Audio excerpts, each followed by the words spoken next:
All right. So hi, my name is Joe Carroll. Welcome to Global Summit and welcome to Basics and Benefits of Cloud Deployment.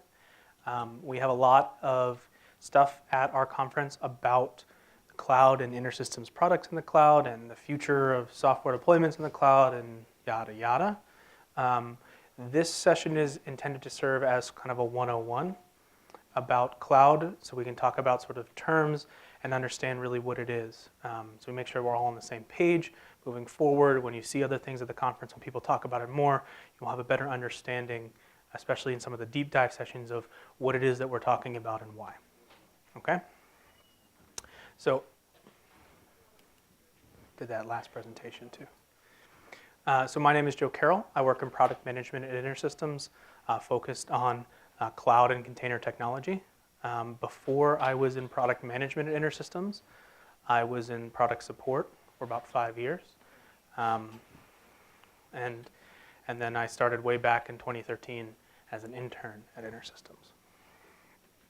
So I like to start my presentations with an outline and then come back to it later on to make sure that we're all sort of on the same page about what we're going to talk about. So first things first, we're going to talk about what is the cloud. Okay, this is going to be a very brief overview. Very simple. It's like 2 slides or 1 slide. And then we're going to talk about why we use the cloud.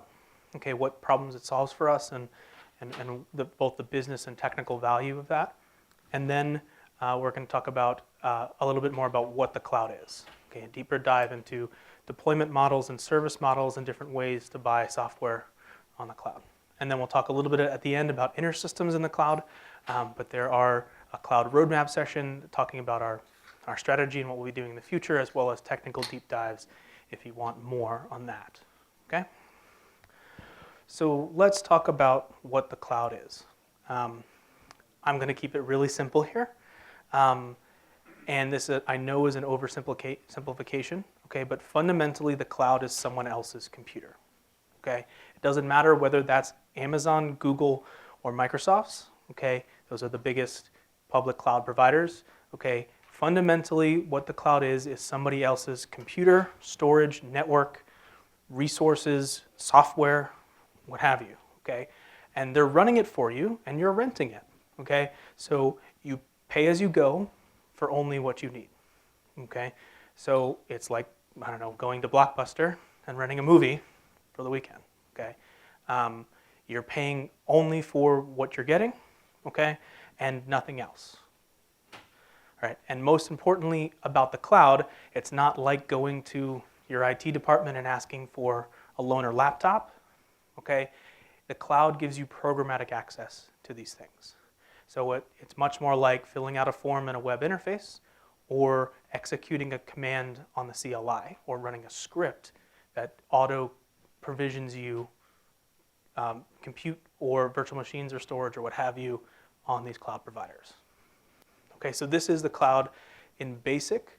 It's very, very basic. We'll talk more about it later, but fundamentally, if you remember nothing about the cloud, it's not up in the sky. It's just someone else's computer that you're renting, okay? So I told you that section was short.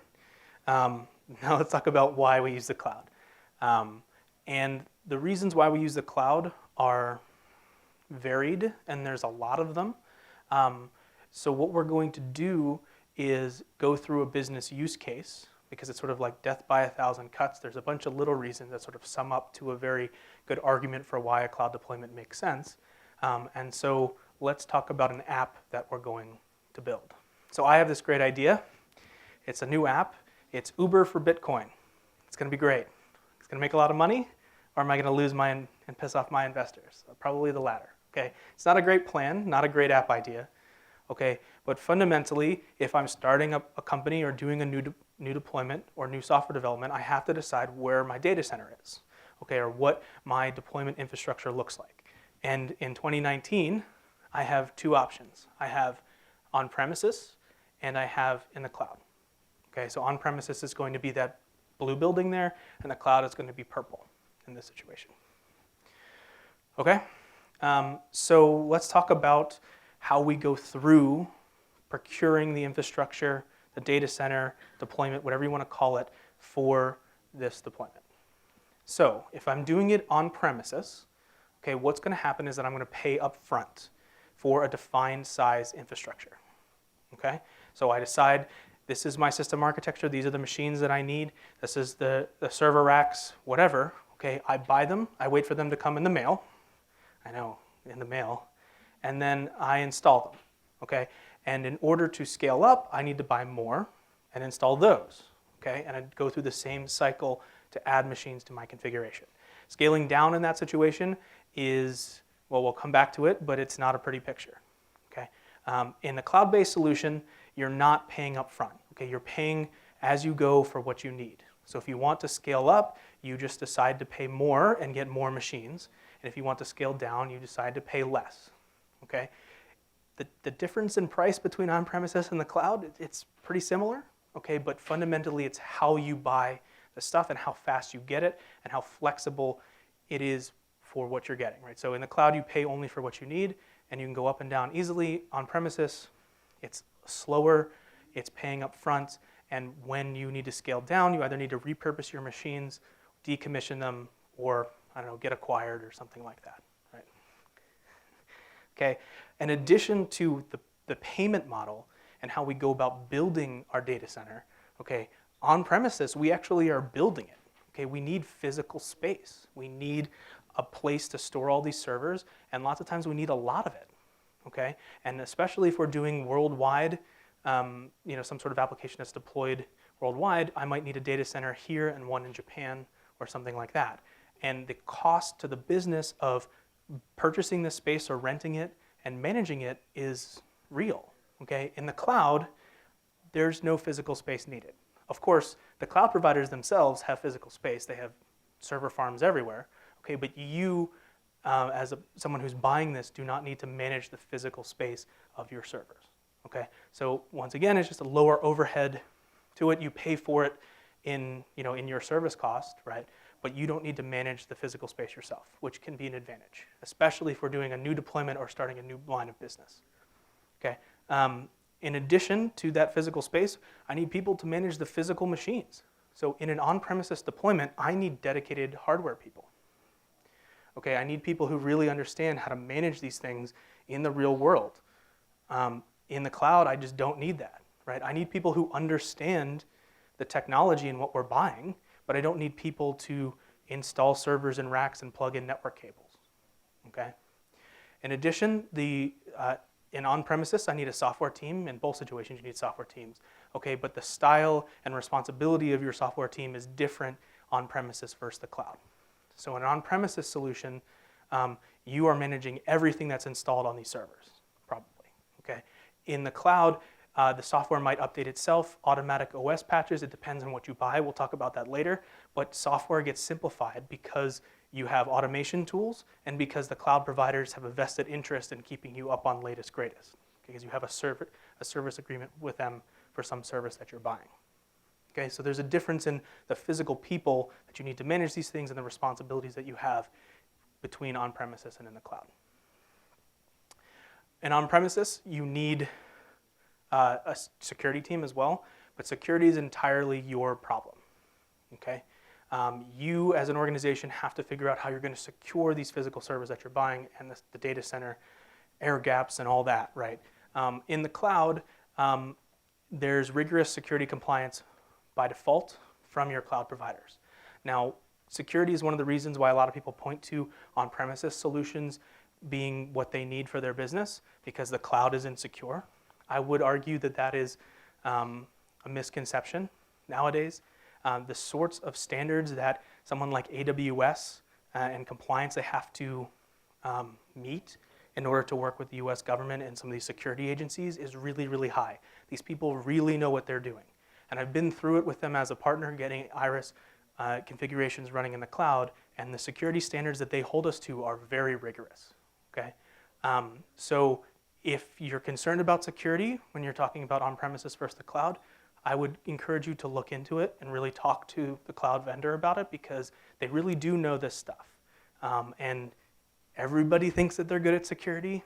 Not every software organization is really good at this. Okay, and these guys in the cloud do it repeatedly at scale for hundreds of thousands of customers. Okay, And fundamentally, just sort of in summary, on-premises has a lack of flexibility. There are a lot of advantage of it. You're in control of everything, okay? But in order to make changes to that configuration, it's time consuming.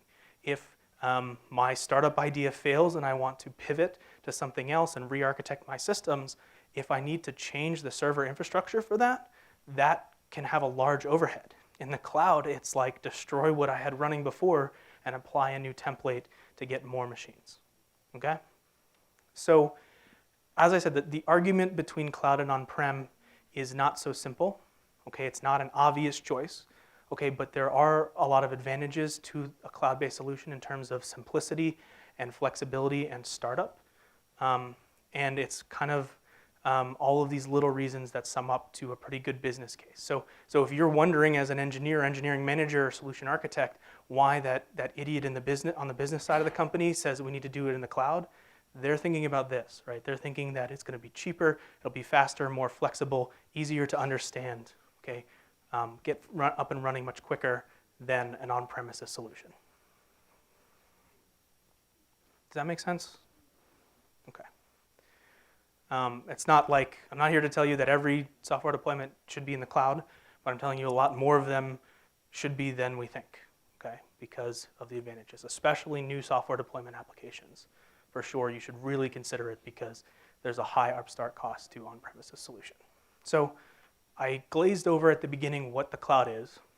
So let's come back to that and talk about different deployment models and service models for running applications in the cloud. So what is actually out there in the world? What can you buy or rent in the cloud? So there are three primary types of deployment models for ways that you can deploy in the cloud. Public cloud, private cloud, and hybrid cloud. Okay? And in order to describe these, I'm going to use an analogy. That's a transportation analogy. Okay? So the public cloud is like riding the bus. Okay? It's publicly accessible to everyone. Okay? And you pay for what you use.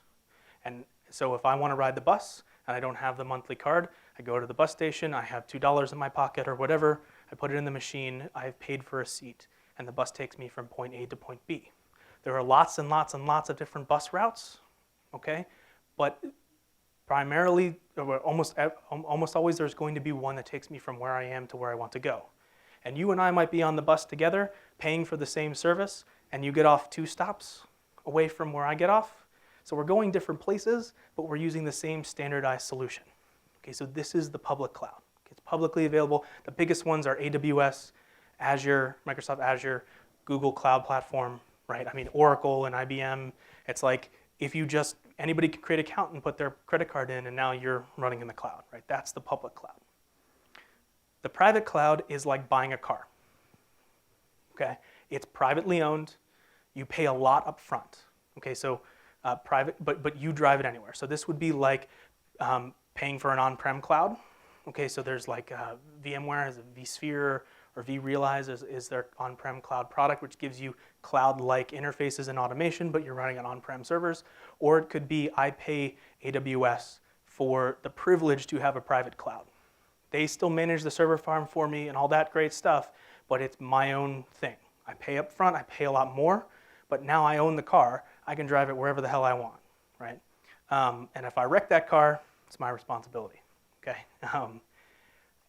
So this is the private cloud, right? It's controlled by you. It's a little bit more expensive, but it can be privately isolated. So you can still get all these benefits of running in the cloud without needing to use the public services. And then finally, there's this hybrid cloud solution. This is sort of where the metaphor breaks down, but it's a mix of both, okay? So it's maybe like renting an Uber or taking a taxi, okay, where it can take you from where you want point A to point B exactly where you want to go, but you don't own the infrastructure yourself. That sort of breaks down in the cloud. Fundamentally, hybrid is just a mix of public and private clouds, okay? So a lot of government agencies do this, where they'll have sensitive data in a private cloud, but things like the website hosted through the public cloud and have a hybrid cloud solution. So when you hear people talk about hybrid, this is like, hybrid cloud is like the market buzzword right now. They're talking about a mix of these. Okay, in addition, you'll see people talk about hybrid cloud, hybrid and on-prem solutions, which is a mix of these and an on-premise solution.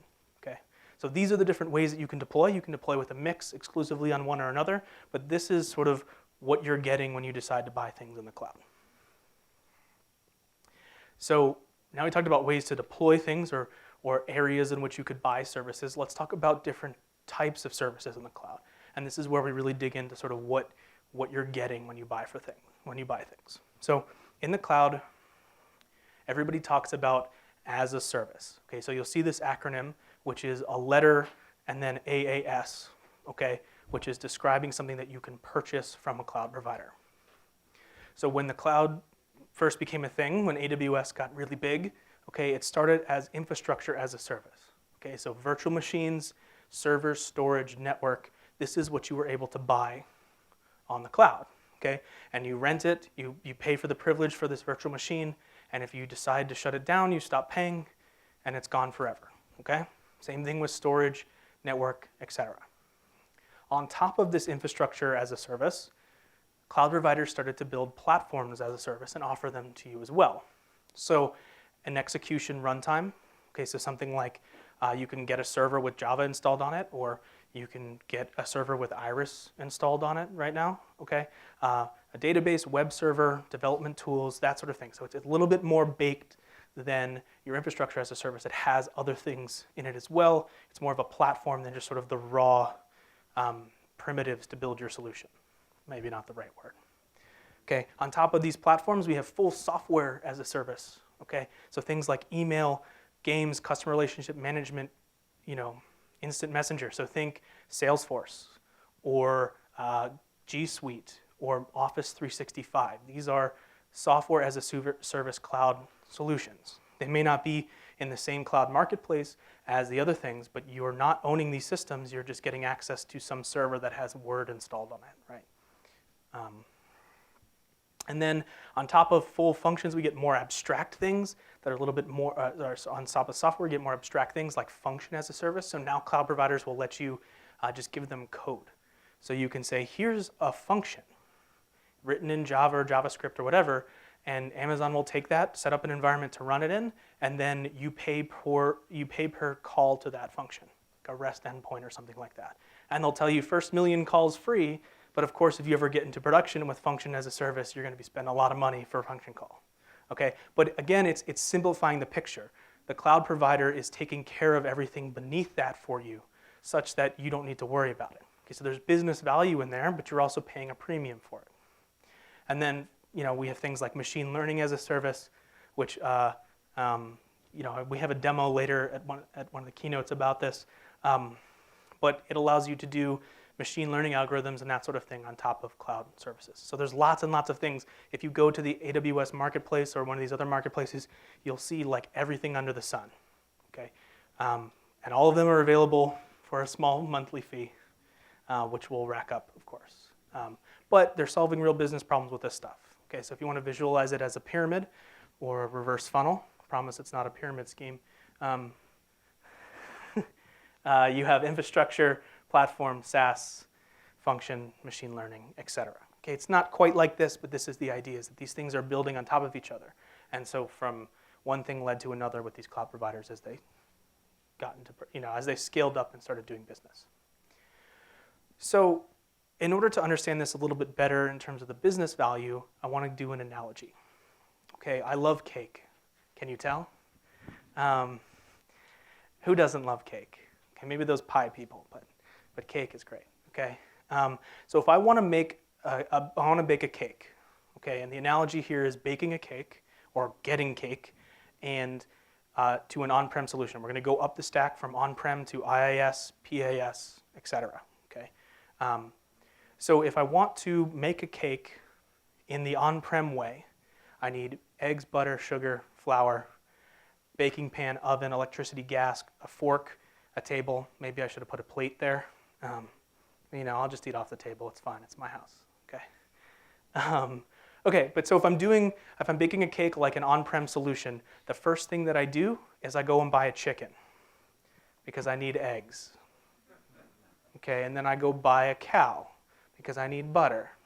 And then I clear a little plot on my little porch on my apartment, and I plant some sugar. You get the idea, right? Okay. So if we're baking a cake like on-prem, we're doing it really from scratch, farm to table, bespoke cake. You know, I don't know, whatever. I'm from Boston. We have lots of those things in little shops around here. Okay. What the idea here is, like, I own the whole process, right? So I manage the cow, I manage the eggs, like I would manage the server and my network, etc. And then I build what I need to build from that, in this case, and then eat it. In this case, a cake. Okay. But if I'm maybe a little bit more practical, I might say, I'm going to go to the store and buy that eggs, butter, flour, sugar instead of, you know, managing a chicken. And so this would be like infrastructure as a service. Okay, I still have to mix all the ingredients together, put it in the baking pan, set the oven correctly, pay my utility bill for electricity and gas. Okay, have my own fork and eat at my table. Okay, but a vendor is providing these base ingredients for me. So this would be like buying infrastructure as a service, a virtual machine or storage or network or whatever from the cloud provider, and then building my own solution on top of it, installing my own application, managing these systems as system admin, DBA, however you do it, right? Site reliability engineer, there's lots of different names for this, but I am still taking care of everything above that blue section at the bottom, and I'm just buying the stuff at the store. Okay, even more abstract than this is like going to a bakery. Okay, and that's like platform as a service. Okay, so platform as a service is even more of this, right? So I can call the bakery, place an order, or go to the bakery and say, I'd like a cake, please. Okay, and they can make me a really great cake. And I can take it home and I can eat it, slice it the way I want. Maybe I'll eat it all at once. I hope not, but let's be realistic. Okay, but still my fork, still my table. I have to do the dishes, that kind of thing. Okay, but the vendor is managing even more of this. They buy and worry about sugar, flour, butter, eggs, and they bake me a cake. That's what they do as their business. Okay, so this would be platform as a service. And then finally, if I don't even want to eat it at home, I can go to a restaurant and I can get the whole thing for me. They'll do the dishes, they'll serve it to me. I might only get a slice, okay, and I might pay a lot of money for it, but everything is taken care of for me, okay? So it's a different way. I have a decision, right, as somebody who is building a cake or doing a software deployment about how much I want the vendor to take care of for me and what makes sense in my particular situation. If I already work on a farm, if I live on a farm, it might make sense not to go to the store to buy this stuff. I don't know, right? Or I might already have it in my pantry. Okay, you might already have server infrastructure at your company. You might not need to go buy these things and install them and manage the cows and chickens. I don't know. So you're getting the analogy here, right? Which is on the left here we have on-premises, and all the way on the right we have software as a service. And I've switched the words from ingredients to actual data center words or software and hardware words, okay? So way over at on-premises, everything is managed by me, right? I have to do all of this, okay? Cows and chickens. In infrastructure as a service, which is sort of the base way to operate in the cloud, I get virtual machines and server and storage and networking, etc. But then I take those and build whatever I need to on top of that. Install whatever operating system patches I want, my application, etc. Platform as a service is I take a pre-baked solution up to the platform, run with my own data and my applications in it. So this would be like database as a service, or let's see, what's a good example? So like GitLab or something like that. You can buy source control as a platform as a service. Your code, your data, you might be able to go and configure all these bells and whistles and knobs yourself, but fundamentally when you deploy it in the cloud, you get something that's pre-built all the way up through the platform that you're building on top of. Okay? And then finally, software as a service, which is fully baked solutions. G Suite, Office 365. You can buy database as a service where all you get is a connection string to the database. Right? So this is the difference between service models in the cloud. And so all of these exist in that public-private hybrid thing that we talked about. Doesn't matter whether it's private cloud, you can still do this. As I said, you can buy it from a vendor, or install something on inside your walls, which can give you infrastructure as a service, or have packages to install platform as a service.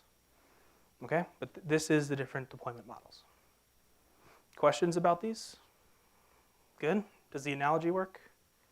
I hope so. Okay. And I don't want to be dismissive of on-premises solutions. They have a real place in the world. That sort of joke about cows and chickens. It's not really like managing cows and chickens, but there is a lot more time, energy, and effort and specialization that you need in order to run an on-premises solution effectively.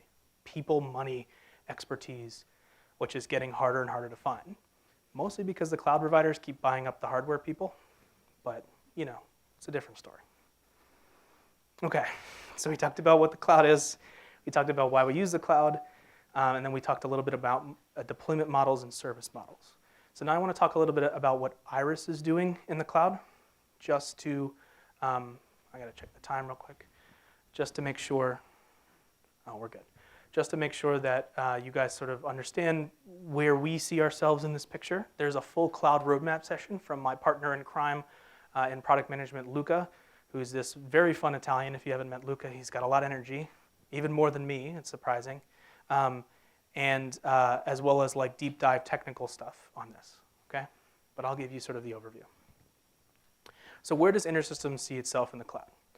Okay, so our cloud strategy as of today, and I can tell you, I'm helping set it, is that we're starting in different phases. Okay, so where we're starting is taking advantage of the cloud's ability to make deployment really simple. Okay, and specifically in trying the product, learning it, clicking a button on our website and getting up and running so you can learn Iris code or some of the new features, that kind of thing, or download a Docker container or deploy that container on the cloud, okay? And then as well as buy and run Iris in the cloud. So we have cloud marketplace offerings, which are very much infrastructure as a service. I wouldn't even call them platform as a service. They just give you the virtual machine with Iris on it. So you don't need to worry about installing it and configuring it yourself. It comes out of the box, right? Which is just sort of streamlining the buying process and deployment process of Iris, okay? From there, we're gonna move into what's called managed services, okay? But it's a cloud-based service where more or less you can pay InterSystems to manage Iris clusters for you, okay? So you, like platform as a service, you will control the database, the data and the application that's running on top of it, but InterSystems will manage operating system and the Iris cluster. So backups, upgrades, that sort of thing, okay? And then further in the future, we'll be doing platform as a service and software as a service offerings. So it won't be very specific to your particular thing. It will be publicly available in the public cloud. You will be able to buy Iris as a service, okay, and we will offer it for you, okay? You'll just get a connection string to our product, or you'll get access to the integration interfaces depending on what specific offering we're giving you, such that you don't need to manage anything except your application and what you want to do with it. Okay, and we'll take care of the rest. In addition to sort of the service models or how we intend to allow you to buy and run our stuff, we're also trying to support cloud-based development processes. Okay, so you'll hear people talk about DevOps. Lots of times DevOps gets conflated with the technologies that enable DevOps, but specifically containers, Kubernetes, dynamic cloud configurations, scaling up, scaling down of Iris, okay? We're working very hard to allow you to do this yourself, as well as we'll be using this to enable our own cloud deployment services, okay? And so then in addition to that, we're also working very hard to allow you to access latest, greatest technology from cloud providers. So something that you might not buy on premises or isn't available for purchase on premises, but we intend to support interoperability with or compatibility with. So something like Intel Optane memory, okay, or ARM, okay, which is a really cheap way to buy compute instances, virtual machines in the cloud, but the way you buy it as a consumer is on a Raspberry Pi, which doesn't really make sense for on-premises deployments, but is a good price point in the cloud, and we intend to, I believe we can announce that we're going to support this okay, such that you can run Iris on ARM. Okay, and then things like machine learning as a service, BI, any sort of cloud-based offering which is unique and differentiated that InterSystems doesn't want to do ourselves. So something like AWS SageMaker, we intend to support interconnectivity, different types of storage. So you have really expensive fast storage in the cloud and really cheap slow storage in the cloud. And so we intend to support the full range to allow you to operate in the cloud with Iris the way that your business requires and your data requires. Okay? So in addition to this, there's a whole smattering of other things going on at the conference. As I said, there are some deep dives into our Cloud Manager product, which allows you to do deployments of Iris in the cloud really easily. Resiliency, automated cloud scaling, deep dive into our cloud tech, the cloud roadmap, okay, as well as other sessions on containers, which will touch on the cloud due to the nature of these things being related a lot of the times. They're both about operational ease in deploying applications. So before I say thank you, I want to put up this, which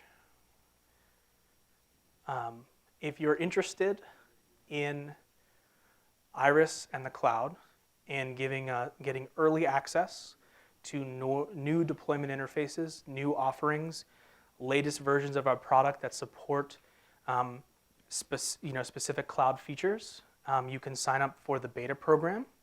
And then I will be contacting people who sign up after Global Summit. You can scan the QR code or you can go to bit.ly/iriscloud. And through this, you get a chance to get early access to stuff, talk to us, give us feedback about these cloud offerings, as well as access to me and our engineers if you have questions, comments, concerns, etc. So if that's all, thank you. Does anybody have any questions? Do you have any timeline on the 1, 2, 3 cloud offerings? Okay, I'll repeat the question because we're being recorded. The question was, do we have a timeline on those 1, 2, 3? And I would say that 1 is right now. We're really in this boom. A lot of the stuff that you'll be seeing at the show and tell on Wednesday morning at the keynote is new ways to buy and try Iris. Okay, but the other ones I can't give you dates on. I'm sorry. They're currently in development. Okay, so I can give you rough outlines, but these are non-binding and they're non-official. Okay, the plan is managed services Q1 of next year, and then this time next year full as a service offerings. But that might change. So, yeah. I was just looking for. Yeah. So the horizon is near. Okay, and we keep moving faster, and we really feel like cloud deployments are the future, and so we're really cracking the whip on this stuff. We're really getting up and running. Okay. Other questions? All right. Well, thank you. I'm available up here. Have fun at Global Summit.